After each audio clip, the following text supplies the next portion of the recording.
रविका अपने पति पंकज और देवर नरेश के साथ रहती थी। रविका की सास नहीं थी, जिसके चलते उसको अपने देवर की सारी जिम्मेदारियां उठानी पड़ती। उसका देवर नरेश दिमागी तौर पर ठीक नहीं था, जिसके चलते वो उसे बहुत परेशान करता था। एक दिन रात के समय वो अपने कमरे में सो रही थी, तभी नरेश उसके कमरे में आता है। मेरी भाभी सोते हुए कितनी अच्छी लगती है। एक काम करता हूँ, इनके बगल में सो जाता हूँ। देवर जी, ये क्या है? आप यहाँ क्या कर रहे हो? भाभी, वो मुझे मेरे कमरे में नींद नहीं आ रही थी, तो सोचा आपके कमरे में आकर सो जाऊं। इसलिए मैं आपके कमरे में आकर सो गया। देखिए, आप जैसे आए हैं आप वैसे वापस चले जाइए। आप मेरे साथ नहीं सो सकते हैं। क्यों भाभी, मैं आपके साथ क्यों नहीं सो सकता? अरे मुझे डर लगता है अपने रूम में, तो सोचा आपके रूम में आके सोऊंगा। देखिए देवर जी, मुझे परेशान मत करिए। चुपचाप जाइए यहाँ से। और अगर आपको ज्यादा डर लग रहा है तो मैं आपके साथ आपके कमरे में चलती हूँ। आप जब सो जाएंगे मैं वहाँ से वापस आ जाऊंगी। नहीं नहीं नहीं, मैं कहीं नहीं जाऊंगा। मैं तो आपके साथ ही सोऊंगा, वो भी आपके कमरे में। आपके भैया का आने का समय हो रहा है। इतनी रात हो गई है। आपका यहाँ रहना ठीक नहीं है। क्यों ठीक नहीं है भाभी? मैं तो छोटा सा बच्चा हूँ ना, और बच्चा तो सो सकता है ना। भैया तो बड़े हैं, फिर भी तो वो सोते हैं ना, तो मैं क्यों नहीं सो सकता? देवर जी ने तो मुझे परेशान कर रखा है। रात में सुख से सोने नहीं देते और इन्हें कौन समझाए कि ये यहाँ क्यों नहीं सो सकते। बोलिए ना भाभी, चुप क्यों हो? कुछ नहीं। आपको मेरे कमरे में सोना है ना। आपको अपने कमरे में डर लगता है ना। हाँ भाभी, मुझे मेरे कमरे में ना बहुत डर लगता है। ठीक है, तो फिर आप एक काम करिए। आप आराम से मेरे कमरे में सो जाइए। मैं आपके कमरे में जाकर सो जाती हूँ। नहीं नहीं, आपको तो मेरे साथ ही सोना पड़ेगा। मैं ऐसा नहीं कर सकती हूँ। बहस मत करिए। रविका इतना कहकर गुस्से से कमरे से बाहर आ जाती है और हॉल में जाकर बैठ जाती है। तभी नरेश भी उसके पीछे पीछे आता है और उसका पैर पकड़कर बैठ जाता है। भाभी भाभी, आप मुझे छोड़कर यहाँ क्यों चली आई? देवर जी, जाकर अपने कमरे में आराम से सो जाइए। मुझे परेशान मत करिए। जब से मैं इस घर में आई हूँ आपने तो मुझे परेशान करा हुआ है। छोड़िए मेरे पैर। मैं आपको परेशान क्यों करूँगा? आप तो मेरी अच्छी भाभी हो ना। मैं आपका पाँव नहीं छोड़ूंगा। मैंने आपका पाँव छोड़ दिया तब चली जाओगी। रविका के बहुत कहने पर भी नरेश रविका का पाँव नहीं छोड़ता। तभी रविका गुस्से में अपना पैर झटक देती है और नरेश दूर जाकर गिरता है। तभी उसका भाई पंकज वहाँ पर आता है और अपने भाई को संभालते हुए कहता है। रविका, मेरे भाई के साथ तुम कैसा बर्ताव करती हो? मेरे ना होने पर तुम उसके साथ ऐसा करती हो? आप जैसा सोच रहे हैं ऐसा कुछ नहीं है। मैं तो बस देवर जी को समझाने की कोशिश कर रही थी और गलती से उन्हें धक्का लग गया। वो तो मुझे अच्छे से दिखाई दे रहा है कि तुम उसे क्या समझा रही थी। मुझे अच्छे से पता है तुम मेरे भाई को पसंद नहीं करती हो, लेकिन तुम ये मत भूलो कि वो मेरी जान है और मैं उससे बहुत प्यार करता हूँ। मैं जानती हूँ और मुझे आपके भाई से कोई परेशानी नहीं है, लेकिन मैं उनकी सारी जिद पूरी नहीं कर सकती हूँ। उनके लिए आप नाराज हो या खुश हो मुझे कोई फर्क नहीं पड़ता। रविका इतना कहकर वहाँ से चली जाती है और पंकज अपने भाई को अपने साथ कमरे में लेकर चला जाता है। दिन बीतते हैं, लेकिन उस दिन के बाद से रविका पंकज से बात नहीं करती। एक दिन वो बैठा नाश्ता कर रहा होता है, तभी रविका उसके लिए कॉफी लेकर आती है और टेबल पर रखकर वहाँ से जाने लगती है। तभी पंकज उसका हाथ पकड़ लेता है। यार, अब तो गुस्सा छोड़ दो। कितना टाइम हो गया उस बात को। कब तक तुम गुस्सा रहोगी? मैं गुस्सा आपसे सिर्फ इस बात के लिए हूँ कि उस दिन आपने मेरी पूरी बात ही नहीं सुनी। मैं कहना क्या चाहती हूँ बस मुझे ही सुनाकर चले गए। सॉरी, गलती हो गई। उस दिन गुस्से में था इसलिए ज्यादा बोल गया और तुम्हारी नहीं सुनी, लेकिन आज सुनूंगा। बताओ। उस दिन आपका भाई मेरे साथ मेरे ही कमरे में सोने की बात कर रहा था। मैं सो रही थी और वो आकर मेरे पास सो गया था और उसने मेरे ऊपर हाथ रख दिया था, जो चीज मुझे अच्छी नहीं लगी। रविका मेरी जान, तुम बहुत ज्यादा सोच रही हो। वो अभी बिल्कुल बच्चे की तरह है। उसको डर लग रहा होगा, इसलिए तुम्हारे ऊपर उसने हाथ रख दिया। पंकज जी, वो दिमागी तौर पे बच्चा है लेकिन उम्र में तो बड़ा है ना। जब भी वो मेरे पास आता है तो मुझे अच्छा नहीं लगता। मैं बहुत परेशान हो गई हूँ। आप उसे बड़ी दीदी के यहाँ क्यों नहीं छोड़ आते? और वो बहुत दिन से बुला भी रही हैं। मैं अपने भाई के बिना एक पल नहीं रह सकता, लेकिन मैं तुम्हारी भी परेशानी समझता हूँ। कोई बात नहीं, इस टॉपिक पर हम बाद में बात करेंगे। तुम अभी बस अपना मूड ठीक कर लो। मैं शाम को तुम्हें डिनर पर ले चलूंगा। लेकिन फिर देवर जी कहाँ जाएंगे? इसे हम पड़ोस की कमला आंटी के घर छोड़ देंगे थोड़ी देर के लिए। हाँ, ये ठीक रहेगा। अब मेरा मूड ठीक हो गया। ठीक है, अब मैं ऑफिस चलता हूँ। पंकज अपने ऑफिस के लिए निकल जाता है और रविका अपने घर के कामों में लग जाती है। जल्दी से वो सारा काम खत्म करके अपने कमरे में तैयार हो रही होती है। तभी वहाँ पर नरेश आता है और उसके मेकअप का सामान खोलने लगता है और उससे खेलने लगता है। तभी रविका उसके हाथ से वो सारा सामान छीन लेती है। देवर जी, आप जाकर आराम से बिस्तर पर जाकर बैठिए और मुझे तैयार होने दीजिए। भाभी भाभी, आप तैयार क्यों हो रही हो? कहीं जा रही हो क्या? हाँ, जा रही हूँ। मुझे परेशान मत करो। मैं आज तुम्हारे भैया के साथ घूमने जा रही हूँ। क्या आप भैया के साथ घूमने जा रही हो?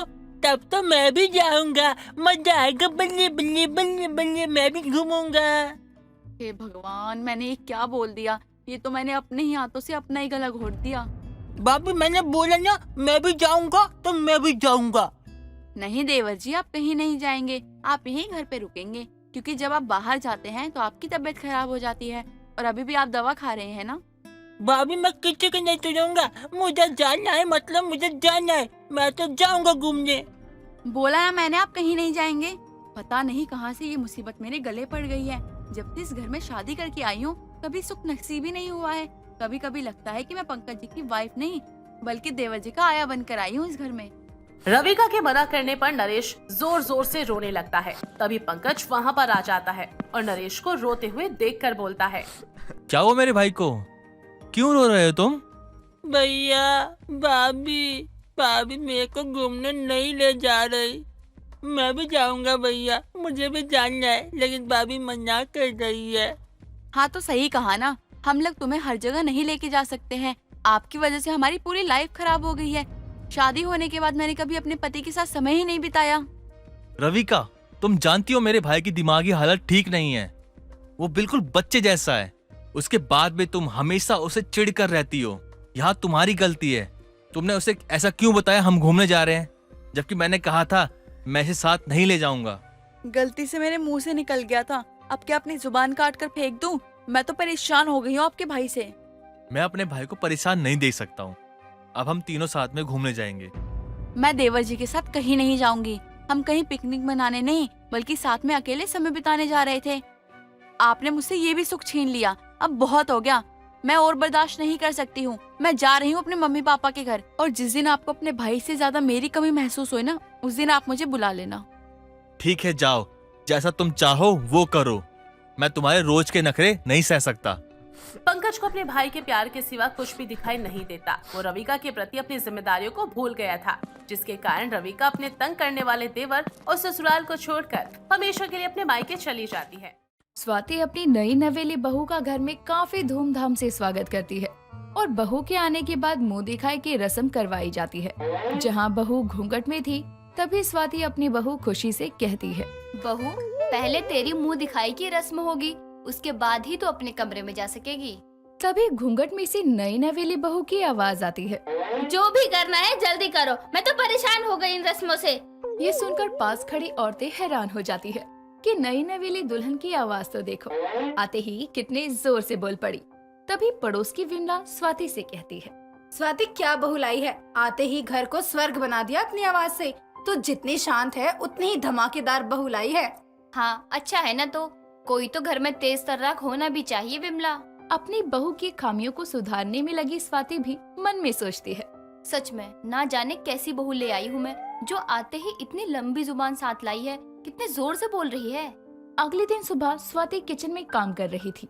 तभी खुशी वहाँ आती है और अपनी सासू माँ से कहती है, माँ जी, नितिन ने कहा है खाना पैक कर देने के लिए। बताइए मैं कर दूं क्या?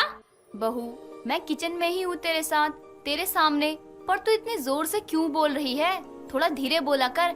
अभी से तेज बोलेगी तो पड़ोस की औरतें बातें बनाएंगी। माँ जी, मैंने जोर से बोला क्या? मेरी आवाज ही ऐसी है, क्या करूँ माँ जी? उसे अब सुधार ले तू। अपने मायके में नहीं, ससुराल में है। ठीक है माँ जी, मैं आपसे धीरे ही बात करूंगी। अब भी जोर से बोल कर गई। इसकी आवाज तो नॉर्मल है ही नहीं।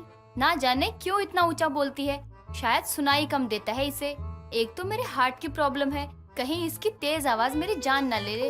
अभी तो शादी को महज 2 दिन हुए थे और उन दिनों में अपनी तेज बोलने वाली बहू से स्वाति परेशान हो चुकी थी और खुशी को कई बार समझा चुकी थी कि बहू थोड़ा धीरे बोला करो, पर कोई फायदा नहीं था। देर शाम स्वाति मार्केट जा रही थी और अपनी बहू को भी लेकर जाती है। तभी रास्ते में स्वाति को विमला मिलती है, जिसे देखकर स्वाति विमला से कहती है, विमला कहाँ से आ रही है? मार्केट गई थी और तू अपनी नई नवेली दुल्हन को लेकर कहाँ चल पड़ी? बहू, विमला आंटी को नमस्ते बोलो, हमारे बगल में ही रहती है, थोड़े दिन में तुम भी जान जाओगी। नमस्ते आंटी जी। खुशी इतना जोर से नमस्ते करती है कि आसपास से गुजर रहे लोग भी खुशी को देखने लगते हैं और विमला को मौका मिल जाता है एक और पंच मारने का, जिस पर विमला स्वाति से कहती है, मुझे तो लगा ही था कि स्वाति बहू जोर से बोलती है, आज देख और सुन भी लिया। बेटा ऊंचा सुनाई तो नहीं देता या फिर तेज बोलने की आदत ही है तेरी। खैर जो भी हो स्वाति, तेरी बहू वाकई कमाल की है। ये सब सुनकर स्वाति काफी परेशान हो जाती है, क्योंकि उसकी बहू की जोर से बोलने की आदत ने उसकी इज्जत की मिट्टी पलीत कर रखी थी। ये सोचते हुए वो मार्केट आ जाती है, जहाँ दोनों सास बहू सब्जियाँ लेने लगती है और खुशी अपनी सास स्वाति को दूर से देखकर बोलती है, माँ जी सुनिए, माँ जी टमाटर ले लेना, इधर नहीं है, बस आलू प्याज ही है। हे भगवान, ना जाने क्या करूँ मैं इसके जोर से बोलने वाले आदत की वजह से जो लोग मुझे नहीं जानते हैं वो लोग भी मेरा मजाक बना रहे हैं। मार्केट से आने के बाद स्वाति अपनी बहू से कहती है, बहू, तुम्हारे जोर से बोलने की वजह से हर कोई मुझे यही कहता है कि स्वाति की बहू कितना तेज बोलती है। अभी तो तू नई नवेली है, बाद में तू चाहे जितना जोर से बोल ले, मैं तुझे कुछ नहीं कहूँगी। जो भी तुझे देखने आता है वो मुझे कहकर जाता है कि आपकी बहू को सुनाई कम देता है क्या, या इतना ही बोलती है, इलाज करवाओ इसका। अब बता मैं किसे क्या बोलूं? क्या माँ जी, मैं जोर से बोलती हूँ, किसने कहा आपसे? आपके बेटे ने तो कभी नहीं कहा मुझे कि मैं तेज बोलती हूँ। सास बहू की ये बातें चल ही रही थी। तभी आस पड़ोस वाले भी स्वाति के घर आ जाते हैं और विमला स्वाति से कहती है, स्वाति क्या बात है, तू अपनी बहू से लड़ रही है? किसने कहा? हम तो बातें कर रहे हैं। तेरी बहू के चिल्लाने की आवाज सुनकर ही तो हम सब यहाँ आए हैं। यहाँ कोई झगड़ा या लड़ाई नहीं हो रहा था, बल्कि मेरी बहू की सुरीली आवाज सुनकर आप सभी का यहाँ आने के लिए शुक्रिया। ये सुनकर सभी औरतें चली जाती हैं और काफी समय बीतता है, पर खुशी अपनी आदतों से बाज नहीं आती। एक रोज अचानक खुशी किचन से अपनी सास के कमरे में जाती है और अपनी सास से कहती है, माँ जी चलिए ना, देखिए गैस लीक हो रहा है, कहीं आग न लग जाए। इतना सुनते ही स्वाति अपने सीने पर हाथ रख लेती है और बेहोश हो जाती है। हालांकि खुशी अपनी सास से मजाक कर रही थी। दरअसल खुशी ने अपने हाथों से अपनी सास के लिए उसका फेवरेट गाजर का हलवा बनाया था और वो अपनी सासू माँ को हॉल तक लाने के लिए मजाक कर रही थी। पर खुशी के अचानक आकर चिल्लाने से स्वाति को हार्ट अटैक आता है। ये देखकर खुशी जोर जोर से विमला आंटी को आवाज लगाती है, पर कोई नहीं आता, क्योंकि सबको पता था कि खुशी के चिल्लाने की आदत है। तभी वो खुद से अपनी सास को हॉस्पिटल लेकर जाती है और हॉस्पिटल में स्वाति को देखने के बाद डॉक्टर खुशी से कहते हैं, आप यहाँ इनको सही समय पर लाए, वरना आज इनकी जान जा सकती थी। तभी वहाँ नितिन भी आ जाता है और वो खुशी को कहता है, क्या हुआ था माँ को? उन्हें शोर से और जोर से किसी के बोलने या चिल्लाने पर ऐसा होता है डॉक्टर। जी आप बिल्कुल सही कह रहे हैं, और इनके केस में भी यही हुआ है। उन्हें किसी बात से घबराहट हुई है और उन्हें अटैक भी पड़ गया है। अब वो ठीक है, आपको उनका काफी ध्यान रखना होगा। ध्यान रखें कि उनके पास कोई भी शोर शराबा ना हो और न किसी बात का टेंशन। जी डॉक्टर, मैं ध्यान रखूंगा माँ का।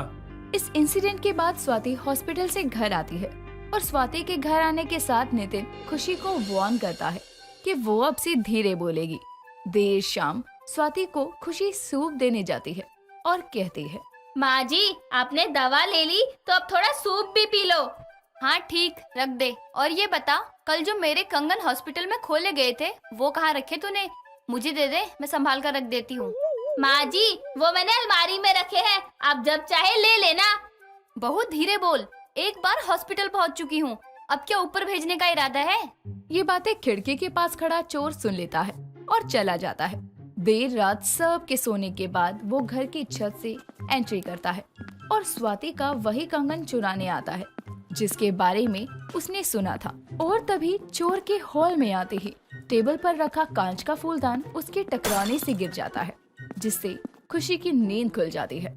तभी वो किसी की आहट देख लेती है और चोर चोर चिल्लाने लगती है। ये सुनकर आधी रात में स्वाति की बहू चोर चोर चिल्ला रही है। स्वाति नितिन तो जाग ही जाते हैं, पर आस पड़ोस वाले लोग भी इकट्ठा हो जाते हैं और चोर को पकड़ लिया जाता है। बहू, सही समय पर तूने सबको उठा दिया, वरना आज तो मेरे पुश्तैनी सोने के कंगन चोर ले जाता। तेरी बहू के जोर से बोलने की वजह से आज तेरे घर में चोरी होने से बच गई, वरना ना जाने ये चोर ऐसी कितनी चोरियां करता। अच्छा हुआ जो हमने इसे पकड़ लिया। आजकल जो भी चोरियां हो रही है इसने ही की होगी, हमें पूरा विश्वास है। अरे मुझे छोड़ दो, मैंने तो इन सास बहू की बातें सुन ली थी और मैंने यहाँ चोरी करने का प्लान बनाया था। मैं तो बर्तन बेचता हूँ, एक साधारण सा आदमी हूँ, पर इनकी बात सुनकर ना मेरे मन में लालच आ गया था, जिस वजह से मैं यहाँ चोरी करने आ गया। सही कहा तूने, तू बर्तन तो बेचता है पर इसी काम की वजह से तू लोगों के घर में ताका झाकी भी करता है ना। सच बोलियो वरना मैं तुझे पकड़ लूंगी।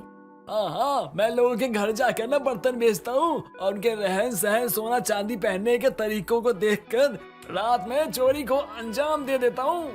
इन सब के बाद सभी लोग पुलिस को बुलाते हैं और पुलिस भी चोर को थाने ले जाती है। ये सब देखकर स्वाति अपनी बहू से कहती है, बहू, सही किया तूने जो जोर से बोलकर सबको उठा दिया, वरना ये चोर पकड़ में भी नहीं आता।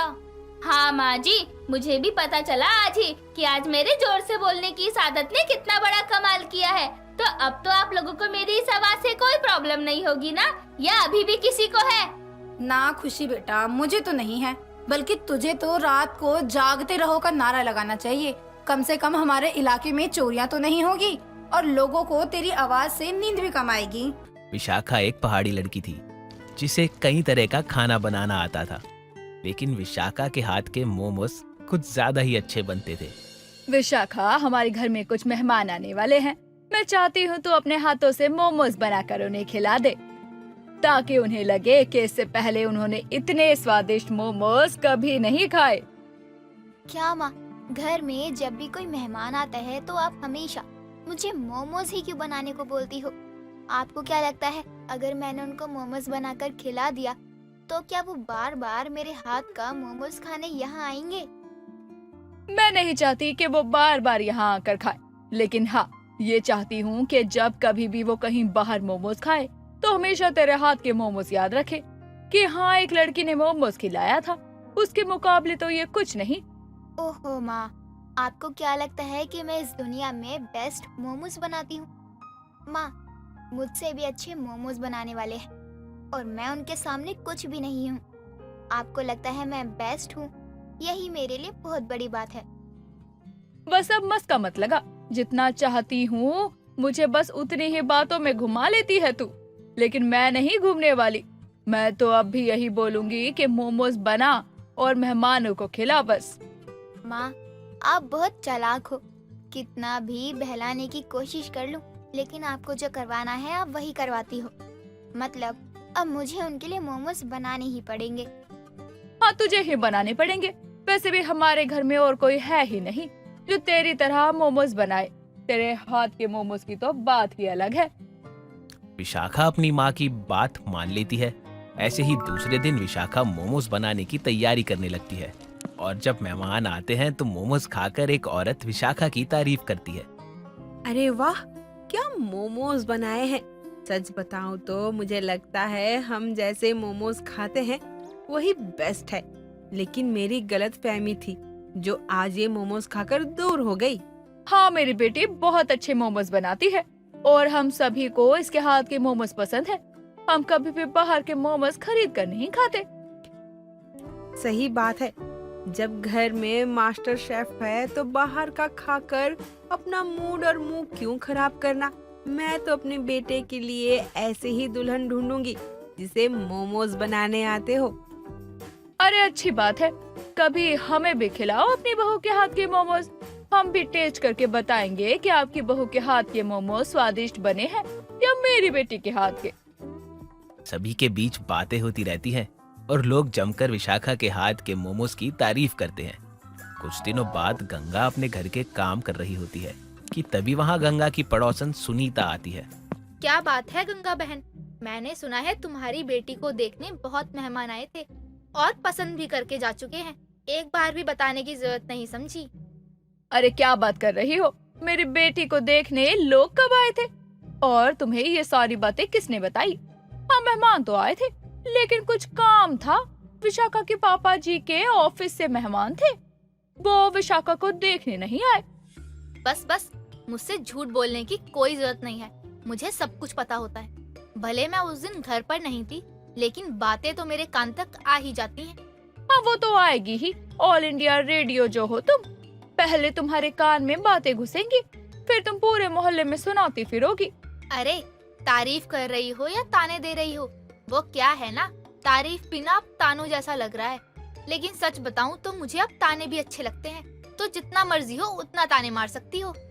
हाँ, ये बात तो सच है कि तुम तानों से डरती नहीं हो और ना ही मुंह फुला कर बैठ जाती हो। अच्छा सुनो ना, तुमने मेरी बेटी के बारे में क्या सुना है, जरा बता सकती हो? क्योंकि सच कहूँ तो मैंने अभी तक कोई भी बात नहीं सुनी अपनी बेटी के बारे में। कैसी माँ हो, तुम्हें अपनी बेटी के रिश्ते के बारे में कुछ नहीं पता? अरे, कोई लक्ष्मी नाम की औरत थी, वो तुम्हारी बेटी के लिए अपने बेटे का रिश्ता लेकर आने वाली है। अरे हाँ, वही तो मेरी बेटी के हाथ का बना मोमोज खाकर बहुत तारीफ कर रही थी और बोल रही थी कि ऐसे मोमोज बनाने वाली बहू लेकर आऊंगी। बाप रे, उसका इशारा मेरी बेटी की तरफ था, मुझे पता ही नहीं चला। अब ऐसा करो, जाकर उन लोगों के लिए तैयारियां करो, पता नहीं कब आ जाएं। लेकिन तुम्हें ये सारी बातें कैसे पता चली, जबकि मुझे विशाखा के पिताजी ने अभी तक कुछ बताया ही नहीं? उस ग्रुप में मेरे पति भी हैं, तो लक्ष्मी जी ने उनसे बात की और तुम्हारे पति से भी, इसलिए मैंने तुमसे कहा। लेकिन तुम्हें तो सच का कुछ पता ही नहीं था। गंगा जल्दी से जाकर अपने पति से विशाखा के बारे में पूछती है। तभी अशोक उसे सारी बातें बताता है और बोलता है कि आज ही विशाखा को देखने के लिए लक्ष्मी जी और उनका बेटा आने वाले हैं। अरे क्या बात कर रही हो आप? आपने अभी तक क्यों नहीं बताया कि हमारी बेटी को देखने कोई आ रहा है? क्या ये सारी बातें आपको मजाक लगती है? अब उन लोगों को मना कर दो, मैं नहीं दिखाने वाली अपनी बेटी। अरे इतना गुस्सा क्यों हो रही हो? मुझे पता है, मैंने कुछ नहीं बताया। और हाँ, वो लोग अचानक आना चाहते थे, बस इसलिए बताने को मना किया था। अब भला इसमें मैं क्या ही करता। हे भगवान, मैं भी ना इनके साथ रहकर पागल हो जाऊंगी। जी तो करता है कहीं दूर चली जाऊं, फिर संभालो आप ही सब कुछ, तब पता चलेगा कैसे होता है। अरे भाग्यवान, ऐसे चिंता मत करो, सब ठीक हो जाएगा। और हाँ, गुस्से को थोड़ा शांत करो। शांत हो जाओगी तो सब कुछ आराम से हो जाएगा। और वैसे भी वो लोग बस हमारी विशाखा को देखने ही आ रहे हैं, कौन सा आज ही लेकर चले जाएंगे। सच में आपका कुछ नहीं हो सकता। भला कोई इंसान इतना शांत कैसे रह सकता है? आपको कोई फिक्र हो भी रही है या नहीं मालूम, लेकिन मेरा तो गला सूखा जा रहा है। अरे मैं तो शांत ही हूँ, मुझे पता है अगर मैं उनके आने के बाद भी कुछ ना करूँ ना, तो भी वो लोग मेरी बेटी को पसंद कर ही लेंगे, क्योंकि वो विशाखा को देखने आ रहे हैं, खाना खाने नहीं। अरे बस इतनी सी बात, इतना भी खुद को ज्यादा महान सोचने की जरूरत नहीं है। अब मैं विशाखा को क्या बोलूं, कैसे बोलूं? अगर उसने सुन लिया तो गुस्सा करेगी। नहीं, मैं नहीं कुछ बोलने वाली, जो बोलना है आप बोलो। गंगा और अशोक की सारी बातें विशाखा सुन लेती है और जाकर तैयार हो जाती है। कुछ देर बाद लक्ष्मी और उसका बेटा उनके घर आते हैं और विशाखा को पसंद करके शादी की डेट फिक्स कर लेते हैं। कुछ वक्त के बाद विशाखा की शादी हो जाती है और ससुराल में पहुंचते ही उसकी सास उसे चाबियों का गुच्छा थमा देती है। बहू, ये ले तेरी जिम्मेदारी। अगर तू काम करना चाहती है तो कर सकती है, या फिर इस ढाबे को रेंट पर दे सकती है। जो तेरी मर्जी हो वही कर। लेकिन माँ जी, किस लिए दिया आपने, वो तो बता दीजिए। अगर मुझे लगा कि ये जिम्मेदारी ले सकती हूँ, काम कर सकती हूँ, तो मैं जरूर अपना ढाबा खुद चलाऊंगी। लेकिन आपने क्या सोचकर मुझे इस ढाबे की चाबी पहले ही दे दी? जब से मैंने तेरे हाथ का मोमोज खाया है, तब से मैंने तेरे हाथ का मोमोज वाला स्वाद कहीं नहीं पाया। मैं चाहती हूँ तू मोमोज का ढाबा खोल ले और सभी को पता लगे कि मेरी नई बहू का मोमोज ढाबा खुल गया है और उस ढाबे में स्वादिष्ट मोमोज मिलते हैं। लेकिन माँ जी, मैं नई बहू हूँ, तो क्या मैं मोमोज का ढाबा खोल सकती हूँ? कोई कुछ कहेगा नहीं क्या? कोई कुछ कह कर तो दिखाए। और पहले तुम ये बताओ कि तुम्हें मोमोज का ढाबा खोलना है या नहीं। अगर नहीं जवाब है तो मत करो, अगर जवाब हाँ है तो मैं तो कहूँगी कल से ही मेरी घर की नई बहू का मोमोज ढाबा खुल जाए और पहली रसोई भी वहीं हो जाए। ठीक है माँ जी, मैं तो कल से ही अपना मोमोज का ढाबा खोलूंगी। मुझे भी अच्छा लगेगा कि मैं अपने ससुराल में नहीं हूँ बल्कि अपने मायके में हूँ। अरे हाँ, मुझे भी तुम्हारे मायके वालों को तुम्हारी पहली रसोई में बुलाना है और मोमोज टेस्ट करवाना है और पूछना है आपकी बेटी स्वादिष्ट मोमो बनाती है या मेरी बहू। लक्ष्मी की बात सुनकर सभी हंसने लगते हैं और अगली सुबह सभी नई बहू के मोमोज के ढाबे में जाते हैं और मिलकर मोमोज बनाने की तैयारी करते हैं। साथ ही नई बहू का मोमोज ढाबा भी बहुत खूब चलता है। विभा अपनी सास कुंती के साथ रहा करती थी। कुंती अक्सर अपनी बहू के कामों में कोई न कोई कमियां निकाला करती, लेकिन वो अपनी बहू से प्यार भी बहुत करती थी। ऐसे ही एक दिन विभा अपने घर में पोछा लगा रही थी, तभी उसकी सास गंदे पैर लेकर घर में आ जाती है और उससे कहती है, बहू ये क्या सफाई कर रही है? जरा देख तो कितना गंदा फर्श है, ऐसे कोई सफाई होती है क्या? माँ जी, ये आपके पैरों की मिट्टी है जो गीले पोछे में साफ पता चल रही है। रहने दे बहू, तुझे तो पता नहीं कौन सी बीमारी है मुझसे जुबान लड़ाने की। अरे मेरे पैरों में जरा मिट्टी आ गई तो क्या हो गया? तो माँ जी, मैंने कब आपको कुछ कहा? आप तो ऐसे बोल रही हैं। अरे अभी आपने खुद ही तो कहा कि घर कितना गंदा है, तो बस मैंने भी आपको यही बताया ना कि ये मिट्टी किसी बाहर के इंसान की नहीं बल्कि आपके ही पैरों की है। कुंती कुछ नहीं बोलती और वहाँ से चुपचाप चली जाती है।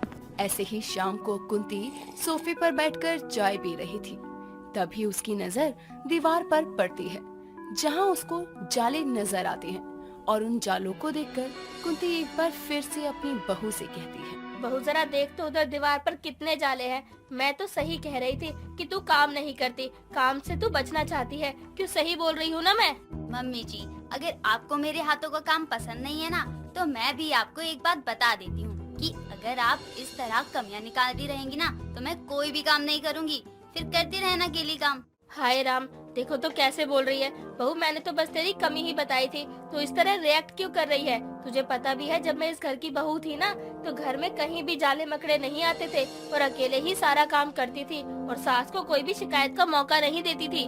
देखो तो कितना झूठ बोल रही है, कोई भी बहू परफेक्ट हो ही नहीं सकती।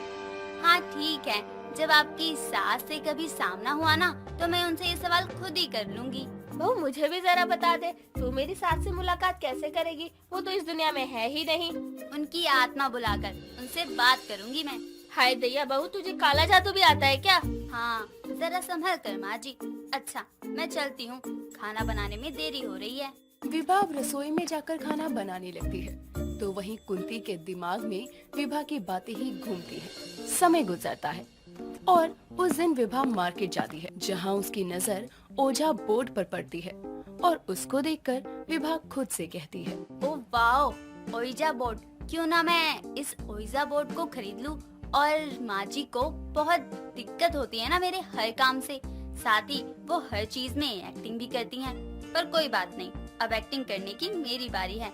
अब मैं एक्टिंग करूंगी और माँ जी मेरी बातों पर विश्वास करेंगी। हाँ, यही सही रहेगा। खुद से बातें करने के बाद विभा उस ओइजा बोर्ड को खरीद लेती है और लेकर घर आती है।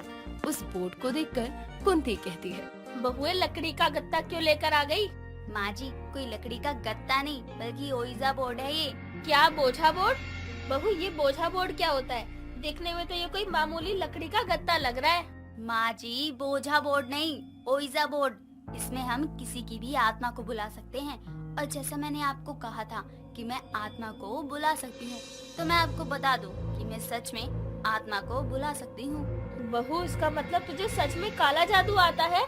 मैंने अपने बेटे की शादी किससे करवा दी? ये तो कोई डायन है। माँ जी, आप जरा शांत हो जाइए और चुपचाप मेरी बातें सुनिए। मैं कोई काला जादू नहीं करती।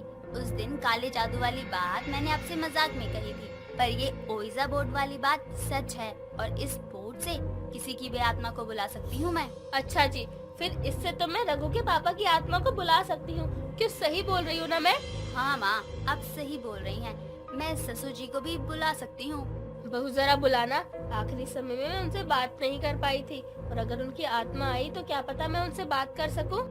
हाँ हाँ, क्यों नहीं, लेकिन इसके लिए भी एक प्रोसीजर करना पड़ेगा। वो क्या है बहू?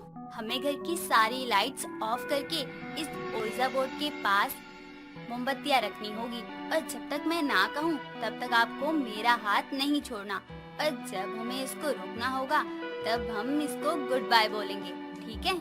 हाँ बहू ठीक है। इस तरह अब कुंती घर की सारी खिड़कियां दरवाजे बंद कर देती है और अब दोनों सास बहू उस ओइजा बोर्ड के आसपास मोमबत्तियां जला देती हैं, जिसके बाद दोनों सास बहू अपनी एक एक फिंगर ओइजा बोर्ड के कॉइन्स पर रखती हैं और एक आत्मा से कांटेक्ट करने की कोशिश करती हैं। क्या यहाँ ससुर जी की आत्मा है?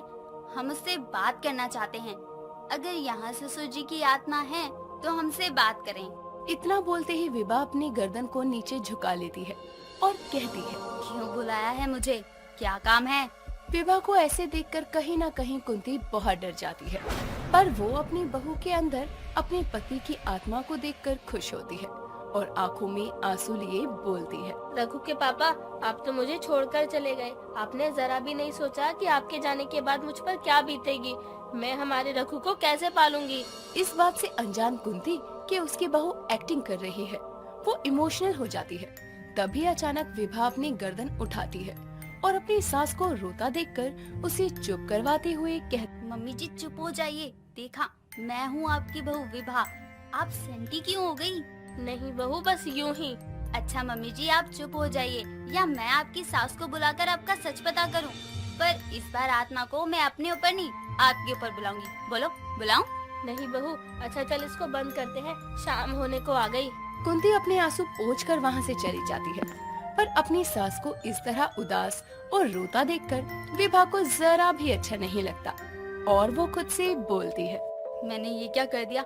मैं तो माँ जी के साथ थोड़ा गेम खेलना चाहती थी, पर मैंने तो माँ जी को ही रुला दिया। मैं कितनी बुरी हूँ। मैं किसी की फीलिंग्स के साथ नहीं खेल सकती हूँ, बस इसलिए मुझे माँ को सब बताना होगा।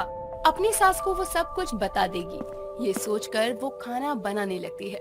एक तरफ विभा खाना बना रही थी तो वहीं दूसरी तरफ कुंती की एक पड़ोसन उसके घर आती है। पर ये क्या, ये तो वही है जिससे विभा ने ओइजा बोर्ड खरीदा था और वो उसके पास आती है और उससे कहती है, अरे कुंती बहन, कैसी हो तुम? मैं तो सही हूँ, पर तुम बताओ आज तुम्हारा यहाँ आना कैसे हुआ? अरे मैं तो यहाँ देखने आई थी कि तुम दोनों सास बहू उस ओइजा बोर्ड से खेल भी रहे हो या नहीं। आजकल के बच्चे में उसका क्रेज बहुत ज्यादा है, और अब तो मैंने तुम्हारी बहू को भी ओइजा बोर्ड दिया है। ओइजा बोर्ड तुमने उसको दिया है? और नहीं तो क्या, आज विभा बहू मुझसे ही तो ओइजा बोर्ड लेकर गई थी। हाँ हाँ बहन, वो लेकर आई थी और हमने खेला भी। सच में बहुत अच्छा और मजेदार खेल है वो। तू यहीं रुकना, मैं बहू को बोलती हूँ, वो तेरे लिए चाय ले आएगी। इतना बोलकर अब कुंती अपनी बहू के पास जाती है और उसे बोलती है, बहू तूने मेरे साथ मजाक क्यों किया? तूने मेरी फीलिंग का मजाक क्यों बनाया? जब तू जानती है कि मैं तेरे ससुर जी से कितना प्यार करती हूँ, फिर भी तूने। माँ जी मुझे माफ कर दीजिए, मैं आपको बताने ही वाली थी, पर आपको सब पता चल गया। माँ जी मैं आपको हर्ट नहीं करना चाहती थी, बस मैं आपके साथ मजाक कर रही थी, लेकिन मैं नहीं जानती थी कि मेरा मजाक आपकी फीलिंग्स को हर्ट कर जाएगा। मैं बस एक्टिंग करना चाहती थी, सॉरी माँ जी। विभा माफी मांगती है और कुंती उसे माफ भी कर देती है और अपनी बहू से अपनी पड़ोसन के लिए चाय बनाने को कहती है। थोड़ी देर बाद सभी साथ में बैठकर चाय पीते हैं और कुछ देर के बाद पड़ोसन अपने घर चली जाती है, जिसके बाद विभा कभी इस तरह का मजाक अपनी सास के साथ नहीं करती। सरिता शाम के समय अपने घर में चूल्हे पर खाना पका रही थी। इतने में उसका बेटा पंकज खांसते हुए घर आता है। उसे देखकर सरिता बोलती है, क्या हुआ पंकज बेटा, तुझे इतनी खांसी क्यों हो रही है? माँ पता नहीं, कुछ दिनों से बहुत खांसी हो रही है। तू बैठ, मैं तेरे लिए गर्म पानी में शहद मिलाकर देती हूँ। धूल मिट्टी के कारण खांसी हो रही होगी। सरिता अपने बेटे के लिए पानी गर्म करने लगती है, लेकिन इतने में पंकज खांसते खांसते बेहोश हो जाता है और उसके मुंह से खून भी निकल रहा होता है। ये देखकर सरिता घबराते हुए कहती है, पंकज पंकज बेटा क्या हुआ? उठना पंकज बेटा। हे भगवान, मेरे बेटे को क्या हो गया? सरिता पंकज को उठाने की बहुत कोशिश करती है। इतने में उसका पति राघव भी घर आ जाता है और अपने बेटे को यूं जमीन पर गिरा हुआ देखकर कहता है, क्या हुआ पंकज को? हे भगवान, इसके मुंह से तो खून निकल रहा है, हमें जल्दी इसको अस्पताल लेकर जाना होगा।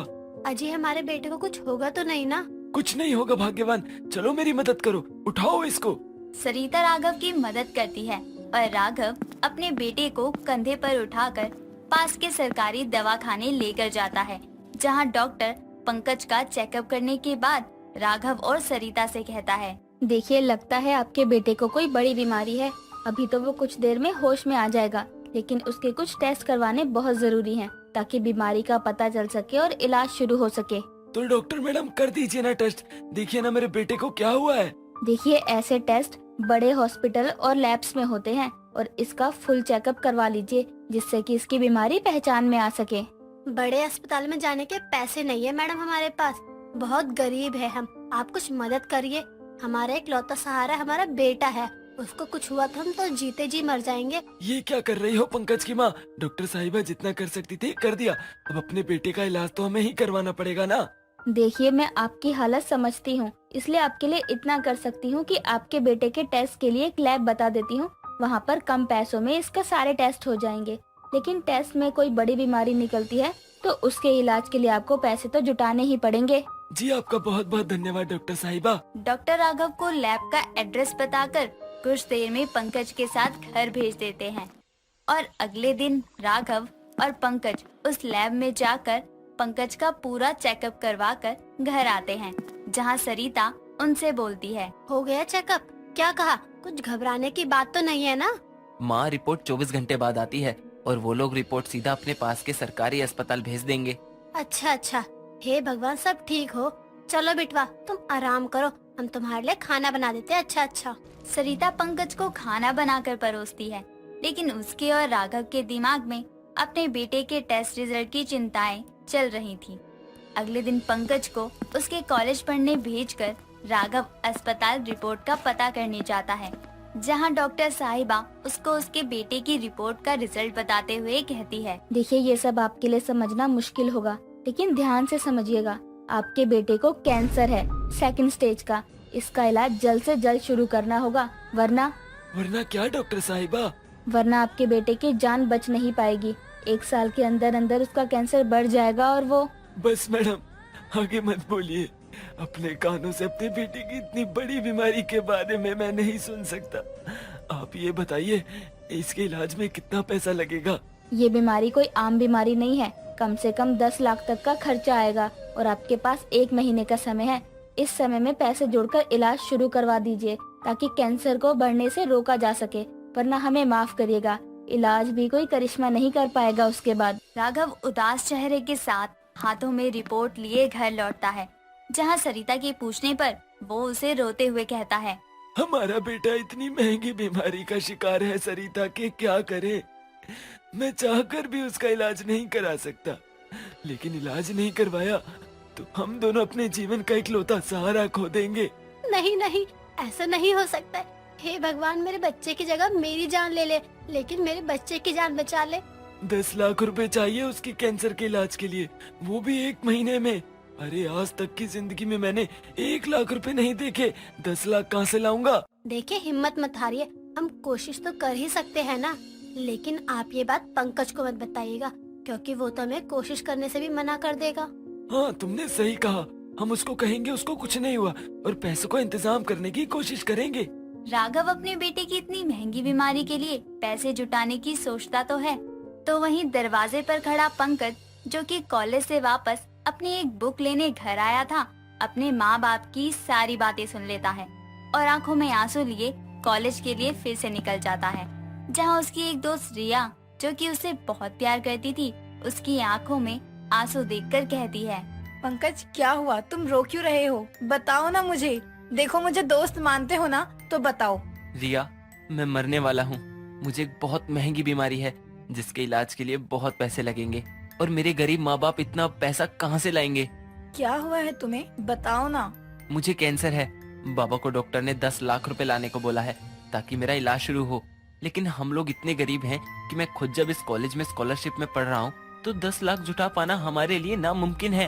इसीलिए मैं मर जाऊंगा। चुप एकदम, कुछ नहीं होगा तुमको। हम कुछ सोचते हैं, इस कॉलेज के इतने होनहार स्टूडेंट हो तुम, ऐसे कैसे तुमको मरने देंगे? कुछ नहीं होगा। रिया पंकज को हौसला देती है और उसको लेकर कॉलेज के प्रिंसिपल के पास जाती है। तो वहीं राघव अपने सारे रिश्तेदारों के घर जाकर उनके पैर पड़ता है कि पैसों की मदद कर दे, लेकिन कोई मदद नहीं करता। सरिता आस पड़ोस वाले औरतों से भी मदद मांगती है, लेकिन गरीब की मदद के लिए कोई आगे नहीं आता। दिन से हफ्ते गुजरते हैं और अब 1 महीने का समय खत्म होने को बचा था, जिस पर डॉक्टर राघव को अस्पताल बुलाकर कहती है, राघव जी, हुआ नहीं क्या पैसों का इंतजाम? मैडम, हम गरीबों की तो कोई भी मदद नहीं करता।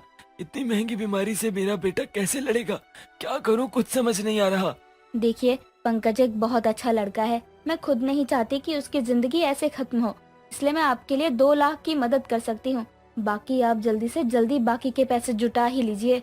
आपका बहुत बहुत धन्यवाद मैडम, बहुत बहुत धन्यवाद। राघव अब हर जगह से हार कर अपने घर को गिरवी रख देता है, जिससे उसको ज्यादा नहीं तो 2 लाख रुपए मिल ही जाते हैं। अब भी 6 लाख रुपए कम थे। सरिता अपने गहने वगैरह सब बेचकर 1 लाख जुटा लेती है और अब सिर्फ 1 दिन का समय था, जिस पर सरिता और राघव अपने घर में बैठे कहते हैं, मेरा बेटा इतनी महंगी बीमारी का शिकार है और हम समय से पैसे नहीं जुटा पाए। वो चला गया तो हम जीकर क्या करेंगे? मैं अपनी आंखों से अपने बेटे की मौत नहीं देख सकता, इसीलिए मैं अभी ही खुद को खत्म कर लूंगा। ये क्या कह रहे हैं आप? राघव चाकू उठाकर खुद को मारने लगता है। इतने में वहाँ पंकज और रिया आ जाते हैं और पंकज अपने बाबा को रोकते हुए कहता है, बाबा, आप पागल हो गए हैं। ये क्या कर रहे हैं? आपने सोचा है कि आप नहीं होंगे तो मैं किसके लिए जीऊंगा? और मैं खुद नहीं बनना चाहता, क्योंकि मुझे इस जिंदगी में आप दोनों के लिए बहुत कुछ करना है। हाँ अंकल, ऐसे परेशानी से भागना उसका सोल्यूशन नहीं है। तुझे पता है तेरी बीमारी के बारे में? हे भगवान, बेटा मुझे माफ कर दे। तेरा ये बाबा तेरे लिए कुछ नहीं कर पाया। 10 लाख रुपए में मैं बस 5 लाख ही जोड़ पाया। बाकी के पैसे हमने जोड़ लिए हैं अंकल। क्या? हाँ बाबा, रिया ने प्रिंसिपल को मेरी बीमारी के बारे में बताया तो उन्होंने मेरे लिए कॉलेज में डोनेशन कैंप लगवाया। सभी बच्चों ने उस दिन से आज तक थोड़े थोड़े पैसे डोनेट किए, जिसके कारण हमारे पास 5.5 लाख रुपए जुड़ गए। हे भगवान, तेरा लाख लाख शुक्र है। बेटा तेरे कॉलेज के सारे बच्चों को मैं खुद जा जाकर धन्यवाद दूंगा। अंकल, उससे पहले चलिए हॉस्पिटल चलते हैं। सारे पैसे लेकर राघव सरिता, पंकज और रिया के साथ डॉक्टर साहिबा से मिलने जाते हैं और वो उनको अपनी जान पहचान के एक अच्छे प्राइवेट हॉस्पिटल में लेकर जाती है, जहां पंकज का इलाज शुरू होता है। और पूरे इलाज के बाद पंकज कैंसर जैसी बड़ी और महंगी बीमारी से लड़के बिल्कुल ठीक होकर अपने घर लौट आता है, जिसके बाद राघव अपने बेटे के कॉलेज जाकर सभी बच्चों का धन्यवाद करता है। साथ ही डॉक्टर साहिबा का भी धन्यवाद करता है, जिन्होंने गरीबों की मदद के लिए पैसे दिए। दोस्तों, अगर आपको ये कहानी पसंद आई तो इसे लाइक करें, शेयर करें और कमेंट करके बताएं कि कहानी में आपको सबसे अच्छा क्या लगा।